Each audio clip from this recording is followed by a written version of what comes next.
Welcome back viewers, आप देख रहे हैं प्रोग्राम ब्रास टैक्स। ब्रेक पे जाने से पहले हम बात कर रहे थे स्टॉक मार्केट के हवाले से। जी जैद साहब प्लीज कंटिन्यू। देखिए, स्टॉक मार्केट में अगर ट्रेडिंग को आप देखिए टेलीविजन पे जो अक्सर हमें नजर आती है, लिटरली लगता है कि लोग दीवाने हुए हैं, वहां चीखें मार रहे हैं। बिल्कुल सही और एक चीख चिल्ला और एक तूफान, एक मछली बाजार मचा हुआ है। यकीन नहीं आता ये हो क्या रहा है यहाँ पे। बिल्कुल सही। देखिए, अब कॉन्सेप्ट्स आपको क्लियर होना शुरू हो जाएंगे। कुछ टर्म्स आप सुनते हैं कि स्टॉक मार्केट आज बेरिश है, आज बुलिश है, आज मंदी का रुझान है, आज तेजी है इसके अंदर। ये सब है क्या चीज? ये तमाम की तमाम इस्तिलाहें, और जो आज कहा जाता है कि 10,000 का नफ्सियाती इंडेक्स अबूर कर गया और 13,000 का इंडेक्स अबूर कर गया, ये सारी की सारे फॉल्स और झूठे इंडिकेटर हैं एक इकोनॉमी की हेल्थ के। पाकिस्तान की इकोनॉमी की हम सिर्फ मिसाल देके आपको बताते हैं। स्टॉक मार्केट्स में आपने प्लेयर्स रिकॉग्नाइज कर लिए हैं। एक तो वो जेन्युइन शेयर होल्डर्स हैं कि जिन्होंने कंपनी से शेयर खरीदे हैं और शेयर रख के वो घर पे बैठे हुए हैं और वो साल के साल डिविडेंड्स ले रहे हैं। एक वो स्टॉक ब्रोकर्स हैं कि जिनका काम कमीशन पे कमाना है। अब जाहिर है जितनी ज्यादा ट्रेडिंग और सेलिंग होगी उतना ज्यादा कमीशन मिलेगा इनको। और दूसरे वो जुआरी हैं, स्पेकुलेटर्स हैं, वो सट्टेबाज हैं कि जो इज्यूम करके एक शर्त लगा के, एक जुआ लगा के, स्पेकुलेट करके कोशिश करते हैं कि ज्यादा से ज्यादा पैसे शेयर्स की खरीदो फरोख्त पे कमाएं, साल के डिविडेंड पे ना कमाएं। तो जितना आपको दिन में इतने शेयर्स का आज खरीदो फरोख्त हुई की बात की जाती है, बिल्कुल बुनियादी तौर पर 99% उसके अंदर सट्टेबाज होते हैं। उनके अंदर वो डे ट्रेडर्स होते हैं या वो स्पेकुलेटर्स होते हैं या वो जुआरी होते हैं कि जो शेयर्स की खरीदो फरोख्त पर कमा रहे होते हैं, डिविडेंड्स पर नहीं कमा रहे होते। लिहाजा जब ये कैफियत होती है स्टॉक मार्केट की, तो आर्टिफिशियली स्टॉक मार्केट को इन्फ्लेट करना, आर्टिफिशियली ये तासुर देना कि मार्केट में बहुत तेजी आई हुई है, तेजी का मतलब ज्यादा शेयर खरीदो फरोख्त हो रहे हैं, ब्रोकर्स ज्यादा कमा रहे हैं। और जब किसी कंपनी के स्टॉक्स को ये गिराना चाहते हैं ताकि बाद में उसको खरीद कर ज्यादा नफा उसके ऊपर कमाएं, तो र्यूमर्स, अफवाहें, छोटी छोटी खबरों के ऊपर ऐसा तासुर क्रिएट कर देते हैं। इसकी मिसाल हम आपको देते हैं। 1823 वगैरह में, 1830-40 के आसपास जब नेपोलियनिक वॉर्स हो रही थी, तो रॉथस्चाइल्ड्स की ये मिसाल हम दे चुके हैं अपने प्रोग्राम में कि रॉथस्चाइल्ड्स को पहले खबर मिल गई थी कि ड्यूक ऑफ वेलिंगटन को शिकस्त हुई, ड्यूक ऑफ वेलिंगटन को फतह हुई है नेपोलियन के मुकाबले में और इंग्लैंड जीत गया है। रॉथस्चाइल्ड्स ने लंदन की स्टॉक एक्सचेंज में आके ब्रिटिश गवर्नमेंट के जो शेयर्स इसके पास थे वो बेचना शुरू कर दिए। लोग घबरा गए, लोग ये समझे कि शायद ड्यूक ऑफ वेलिंगटन को शिकस्त हो गई है, तो तमाम लोगों ने ब्रिटिश गवर्नमेंट शेयर्स मार्केट में डंप किए। और जब उसने डंप कर दिए तो दूसरी तरफ रॉथस्चाइल्ड्स ही के लोग उन शेयर्स को खरीद रहे थे क्योंकि सस्ते शेयर्स मिल रहे थे, लोग अपने शेयर्स को फेंक रहे थे। थोड़ी देर बाद जब खबर पहुंची कि नेपोलियन हार गया है, ड्यूक ऑफ वेलिंगटन जीता है, वही शेयर्स करोड़ों के रातों रात, यानी कहा जाता है कि millions and millions of pounds का प्रॉफिट उसने एक दिन में कमाया, रॉथस्चाइल्ड ने, सिर्फ स्टॉक मार्केट मैनिपुलेट करके। ये बातें हमारे लिए गैर मामूली इसलिए नहीं है कि कराची स्टॉक मार्केट को भी बड़े बड़े मगरमच्छ रोज मैनिपुलेट करते हैं। हमारे यहां रोज स्टॉक मार्केट को ऊपर उठाया जाता है, फिर क्रैश किया जाता है। और बड़ी सख्त बात लगेगी, लेकिन हम कहना चाहेंगे, लोग कहते हैं छोटा इन्वेस्टर लूज करता है। वो छोटा इन्वेस्टर नहीं होता, वो छोटा जुआरी होता है, वो छोटा डे ट्रेडर होता है। ये वो होता है जो 100 शेयर्स में, 500 शेयर्स में, 400 शेयर्स में रोज स्पेकुलेट करके जुआ खेल की कोशिश कर रहा होता है, शायद मैं कुछ शेयर्स की खरीदो फरोख्त में कमा लूं। और जो बड़े मगरमच्छ हैं कि जो लाखों शेयर्स में रोज कारोबार करते हैं, वो मार्केट को उठाते हैं और गिराते हैं, मेन स्पेकुलेटर्स। ये कंप्लीट जुए का निजाम है, ये कंप्लीट हराम है और रिबा के फॉर्म निजाम की एक शक्ल है। और कोई इंडिकेटर नहीं है ये नेशनल हेल्थ का।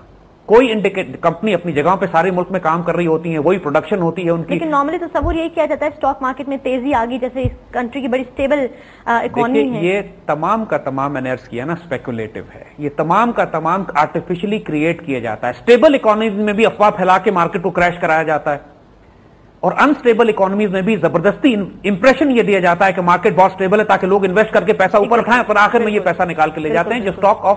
जो क्रैश ऑफ 1929 में इन्होंने अमेरिका में किया था, जिसकी पूरी तफसील हम अपने प्रोग्राम में डिस्कस कर चुके हैं पहले, पूरी दुनिया में तबाही आ गई थी इस वजह से कि न्यूयॉर्क स्टॉक एक्सचेंज 1929 में क्रैश करती है। एक और जो बहुत ही नापाक काम स्टॉक मार्केट्स के जरिए किया जाता है वो हॉस्टाइल टेकओवर्स का है।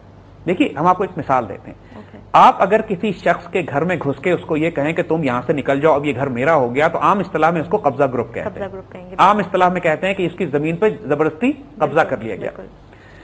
اسٹاک مارکیٹس میں ایک اور کھیل جو ناپاک کیا جاتا ہے، جو آج کل کی ماڈرن کارپوریٹ انوائرمنٹ میں اور اسٹاک ایکسچینجز میں ایکسیپٹیبل پریکٹس ہے، اس کو ہاسٹائل ٹیک اوورز کہتے ہیں. ہوتا وہ کیا ہے کہ مثال کے طور پر ایک کمپنی نے شیئرز فلوٹ کیے، اس کمپنی نے اپنا سرمایہ زیادہ سے زیادہ اکٹھا کرنے کے لیے جو کمپنی کے اونرز ہیں، مالک ہیں، جنہوں نے جان مار کے پوری کمپنی کو اسٹیبلش کیا ہے، انہوں نے 55% شیئر مارکیٹ میں سیل آؤٹ کر دیے اور خود اپنے پاس 45% شیئر رکھے.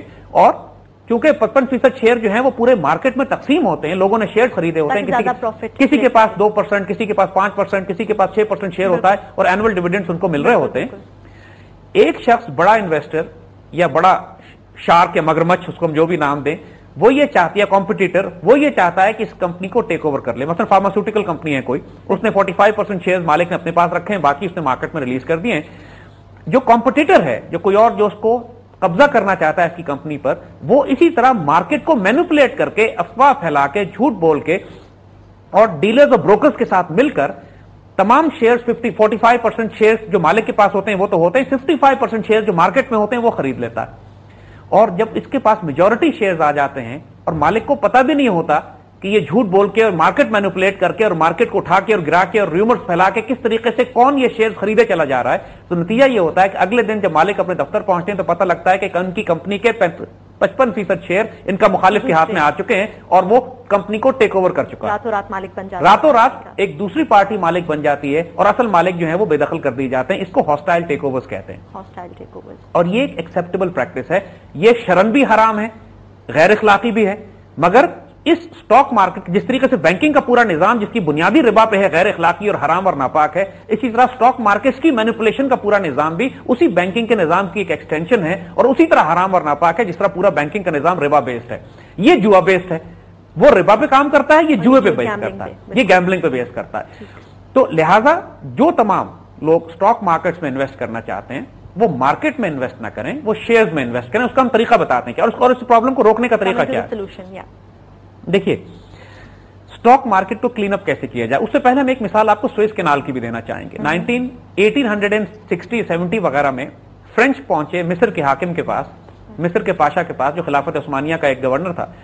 اس سے کہا کہ ہم آپ کو سوئس کینال بنا کے دیتے ہیں. اور سوئس کینال اس وقت بہت بڑی ضرورت اس لیے تھی کہ میڈیٹرینین سے لے کے انڈین اوشن تک وہ ایک اور ریڈ سی کے ذریعے ایک کینال بننی تھی. اور اس وقت اس سے پہلے پوری جو کلونیل امپائر تھی وہ افریقہ سے گھوم کر آتی تھی اور انڈیا اور چائنا وغیرہ کی طرف جاتی تھی، تو ان کو بیچ میں کینال چاہیے تھی.